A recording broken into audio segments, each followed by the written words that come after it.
Where is my TBR jar? TBR jar. Oh, there it is. Hi everyone, if you're new here, my name's Lottie, and if you're a subscriber, welcome back to my channel. Today's video is going to be picking out our September, why do I say our? It's my September TBR. I just feel such a sense of community with you guys. I'm always saying the word our. Today, I am going to be picking out some books to put on my September TBR. In case you missed it, I posted a video about a month ago setting up my TBR cart and also picking out like 100 prompts to put in my TBR jar. So if you want to know what all prompts are in here, definitely check out that video because it was a fun one. Last month was my first ever TBR jar picks my monthly TBR video. I picked out 6 books in that video and I was able to read 5 of the 6 books that I selected. So I think I did a pretty good job. The only book that I didn't read from last month's TBR was Fourth Wing. So it is back on the TBR cart here, first in line on the top shelf. I definitely want to read Fourth Wing. August was just a little bit of a whirlwind month for me because I was like going to the beach, it was my birthday, there was just like a lot of activity. My schedule was just kind of all over the place, but I don't have quite as much planned for September, so I am hopeful that I'm gonna be able to have a little bit more time for some longer like fantasy reads in September. My goal of reading Fourth Wing in August was to kind of like get me into my fantasy girl fall mood, but I think we can just kind of start that in September. But with all that being said, I need to stop talking and let's start picking out some books for the TBR. I have been debating whether I want to do a smaller TBR that I really commit to trying to finish each month, or a larger TBR like maybe 8 books where I have a little bit more range and choice. Maybe I don't get to all of them, but I have more choices. Let me know which one you guys prefer in the comments down below because I really want your opinion on this. But I also thought it'd be fun for this video and just in general to have a longer list of books to pull from each month, and then we'll just see what I get to. So I think this month I'm going to pick 8 books after last month only picking 6. I'm going to be interested to see if I like having a larger TBR more this month or if I feel more like overwhelmed and stressed by it. I just thought it might be fun to have a few more to choose from. Okay, let's get started picking out some prompts and choosing some books. I'm gonna shake the jar. I always like a little shake. Okay, cursive font on the cover. That gives us so many options. Okay, maybe it gives us fewer options than I thought. I'm gonna move my TBR sign off of here for now because we need to be able to access these books. Both of the Ali Hazelwood books I have, Love Theoretically and Love on the Brain, are definitely options for this prompt, so I think we'll count it. The cheat sheet, I think I'm gonna count that as cursive. It's definitely not a plain block font. And honestly, I think this would be a really fun read for September. I kind of forgot that I was thinking about this one for September because it's a football kind of romance, and because football's back in September, it's a great way to ease into the fall without it being like spooky vibes. September is such a like quintessential football month. I don't know much about this book. This says that Bree is helplessly and secretly in love with her longtime best friend and NFL legend, Nathan Donaldson. So I think this is like a friends to lovers, but also fake dating. This could be a really fun one, honestly. I was gonna look through more for more cursive options, but honestly, I really like the idea of putting this one on my September TBR, so I think we should just do it. I also have never read anything by Sarah Adams, I don't think. So this would be an exciting first one to read from her, and I think it'd just be a nice, quick romance book. Let's pick our second prompt. Ooh, interesting. A book where the main character is my age. This is gonna take some research. So I just turned 26 actually in August. So we're gonna be looking for a book where the main character is 26. But if I can't figure out exactly how old the main character is, because sometimes it's not said, I may just try to go with one where I feel like they're roughly my age. I'm just gonna start by Googling like book where main character is 26 just to see if there's anything that comes up that's on my radar. Book with 26-year-old main character.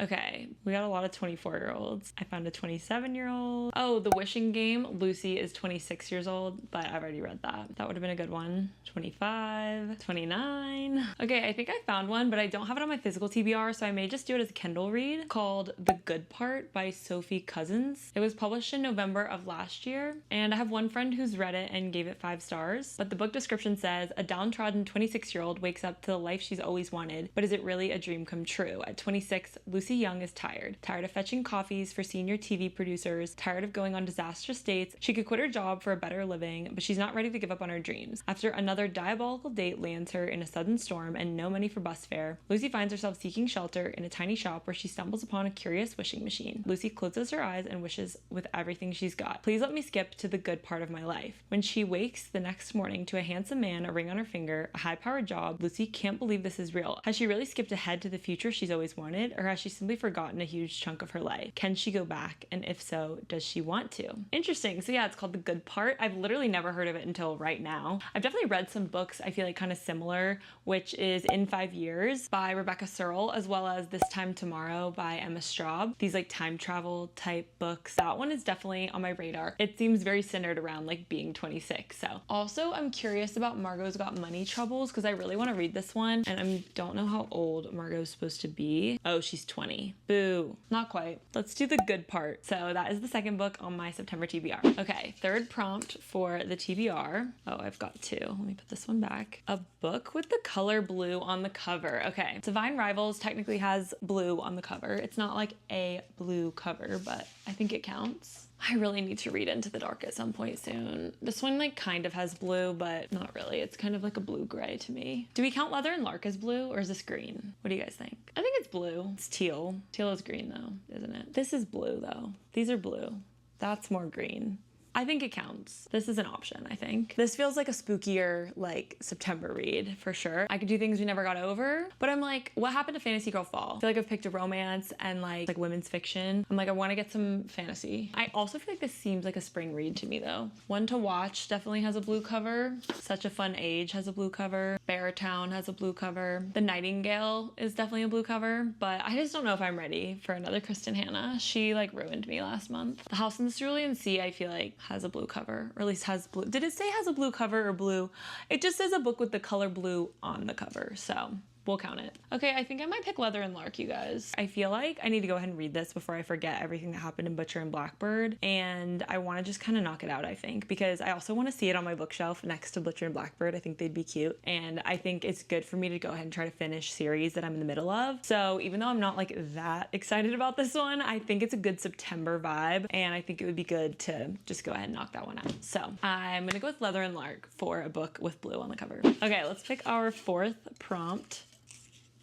A book you think you will rate 5 stars. I love this. I'm debating putting Fourth Wing back on the TBR. I do think I want to read that one. I was thinking about Divine Rivals for the one with blue on the cover, right? And I'm just like, I think I want to do Fourth Wing first. So many people have given this one 5 stars that it feels like an easy one to choose for a book with a 5-star prediction. I want to finally read it, so I think I'm going to choose Fourth Wing for this one. This is going to be my book that I think I will rate 5 stars, but we'll see if it lives up to the hype. Gotta give the jar a good shake. Let's pick out the 5th prompt.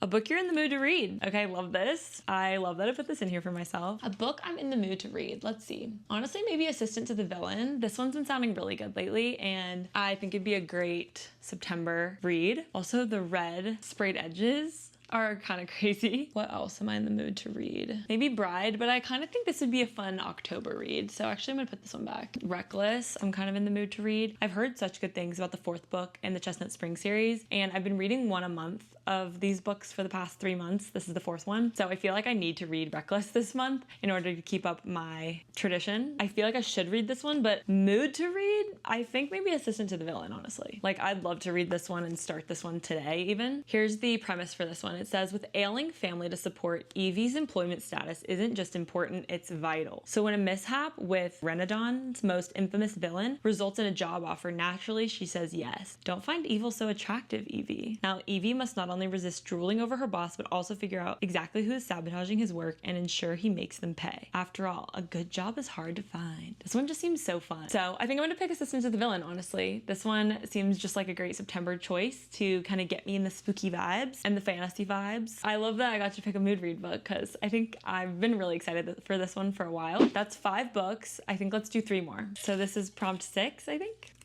A book with flowers on the cover. Okay, none of the books on my top row have flowers, but I am now realizing Reckless has a flower. Bride has flowers. There's like a flower on her dress and in her hair. Practice Makes Perfect by Sarah Adams has a ton of flowers on the cover. I think that there's like a flower. Yeah, she's a florist. But I already have a book by Sarah Adams on the TBR, so we'll save this one for another time. Things We Never Got Over is calling back to me again. I was tempted by this one with the blue cover, and now that we have the flower one, I'm definitely tempted again by this one. Ooh, The Dead Romantics has flowers on the bottom, and I definitely want to read this one in the fall. It's on my fall TBR. I think I'm gonna go with this one, honestly, because I think this sounds like such a great September read. It's not like too spooky, too fallish. Okay, yeah, I don't even want to go through the rest of my books. This is the one I want, so we're gonna do The Dead Romantics for a book with flowers on the cover. I think this is like a ghosty rom-com. I don't know fully what to expect with this plot. I'm trying to kind of go in blind, honestly. Would love to get to this one in September. Okay, we've chosen 6 books, so 2 more. Prompt number 7.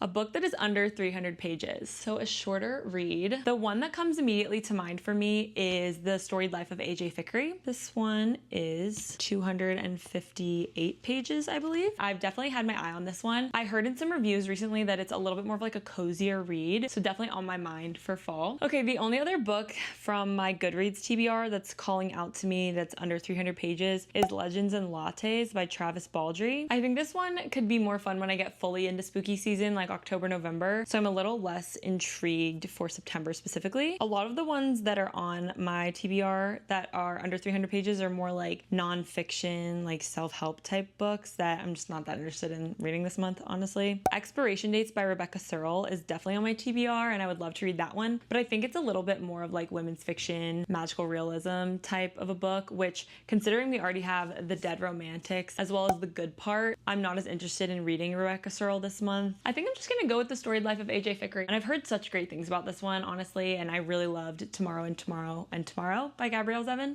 so I'm excited to read another story from her and see what I think. I'm gonna shake up the jar and we'll do our final prompt.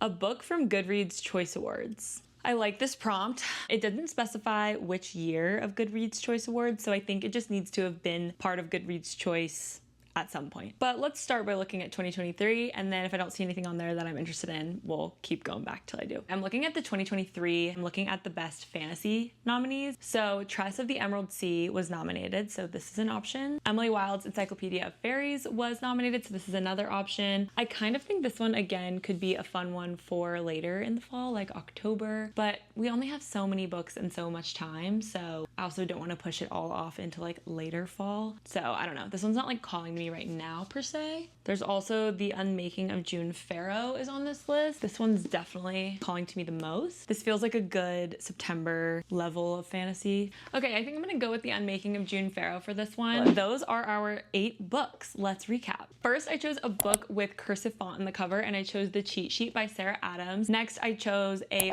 book with a main character who's the same age as me. So for that, I chose The Good Part by Sophie Cousins, which is a new to me book in the past like 30 minutes while I've been filming this. Next, I chose a book with blue on the cover, and we went with Leather and Lark by Brynn Weaver. This is the second book in the Ruinous Love trilogy. The third book comes out, I think, in like February. Next, I picked a 5-star prediction, and I added Fourth Wing back on my TBR for the month. I really do want to get to this series soon. I know the third book, I think, comes out next year as well. I really want to prioritize this one this month. And if you guys want to see like a Fourth Wing reading vlog, let me know. I was thinking about doing like a dedicated Fourth Wing full of spoilers reading vlog, because I feel like so many people have read this that it'd be fun to do one with spoilers so that you guys could see all my reactions. So let me know if you've read this, what you think, and if you'd be interested in a video like that. Next, I picked a mood read. So for that, I chose Assistant to the Villain. This is by Hannah Nicole Marer. I'm sorry if I pronounced that wrong. This is just such a fun looking book, such a fun read, and the sequel I think just came out as well. So if I like this one, I may want to read the next one in the series after. The next prompt said a book with flowers on the cover, so I went with The Dead Romantics by Ashley Poston. I think it's gonna have a little bit of everything that I'm looking for this month, so